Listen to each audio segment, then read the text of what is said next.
Do you think height matters in a guy? Yeah, 100%.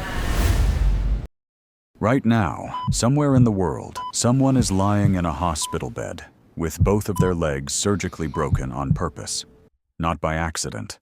Not from an injury. They paid for it. And in a few months, they'll walk out 3, sometimes 4 inches taller than when they walked in. This isn't science fiction. It's a real, growing, multi-billion-dollar industry, and it's older than you'd think.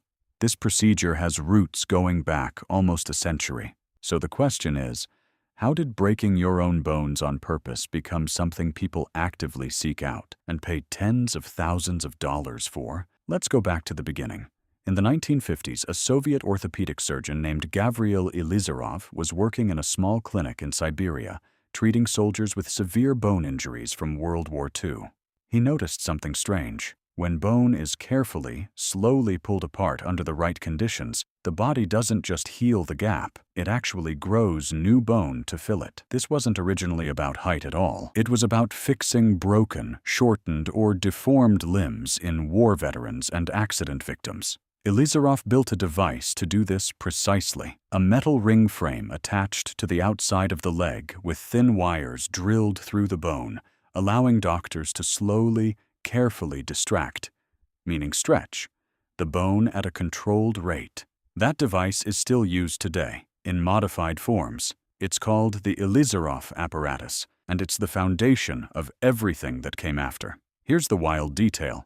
The ideal stretching rate turned out to be almost absurdly small, about 1 millimeter per day. Any faster, and the new bone doesn't form properly, or nerves and blood vessels get damaged. Any slower, and the gap can heal shut before you've gained meaningful length. 1 millimeter, that's about the thickness of a credit card, per day. For months, think about that scale for a second, about 75 millimeters. To gain 3 inches, you're looking at roughly 2.5 months of daily bone stretching, followed by additional months just waiting for the new bone to harden and strengthen enough to bear your full body weight again. For decades, this procedure stayed almost entirely in the world of reconstructive medicine, treating dwarfism, severe leg length differences, war injuries, birth defects. Nobody was doing this purely to get taller. The cosmetic version of this surgery essentially didn't exist yet. Then, starting mainly in the 2000s, something shifted. Surgeons began adapting the technique specifically for people with completely normal, healthy legs, patients whose only problem was wanting to be taller. And here's what makes this so important. The technology itself changed dramatically around this same time, making the whole process significantly less brutal than it used to be. The original Ilizarov frames were external, metal rings and wires sticking out through the skin, visible, awkward, prone to infection at the wire sites. Patients often described the external frames as one of the hardest parts of the entire recovery, both physically and psychologically. But newer devices changed the equation. Internal telescoping nails, rods inserted directly inside the bone itself, could now be lengthened using an external remote control, using magnetic or motorized mechanisms to gradually extend the rod from inside the leg. No external hardware, no visible metal cage around your leg for months. That single innovation is largely what turned this from an obscure reconstructive procedure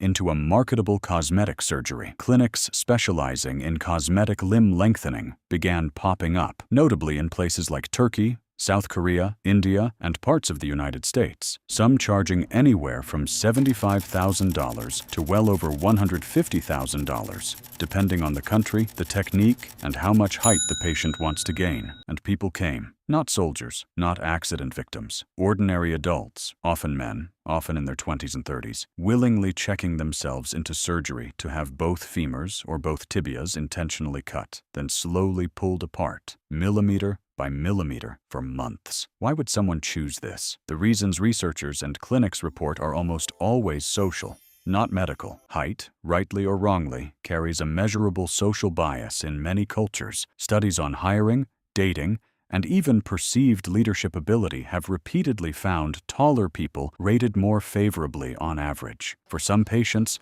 A few extra inches feels less like vanity and more like correcting an unfair disadvantage they've lived with their entire life. But here's where the story gets more complicated and honestly, a little uncomfortable. This isn't a quick fix. The lengthening phase itself, the daily millimeter by millimeter stretching, typically lasts 2 to 3 months. But that's just the beginning. Full bone consolidation, where the new bone hardens enough to safely bear weight, can take 6 months to over a year. During much of this time, patients often can't walk without crutches or a walker. Physical therapy is intensive and constant, needed to keep muscles, tendons, and joints functioning properly as the bone stretches, and the complication list is real. Nerve damage, joint stiffness, infection at pin sites in older external frame procedures. In some documented cases, patients have experienced long-term pain, uneven bone growth between the two legs, or needed additional corrective surgeries. This is elective surgery on healthy limbs, performed specifically to create controlled fractures in bones that weren't broken to begin with. The body has to be convinced,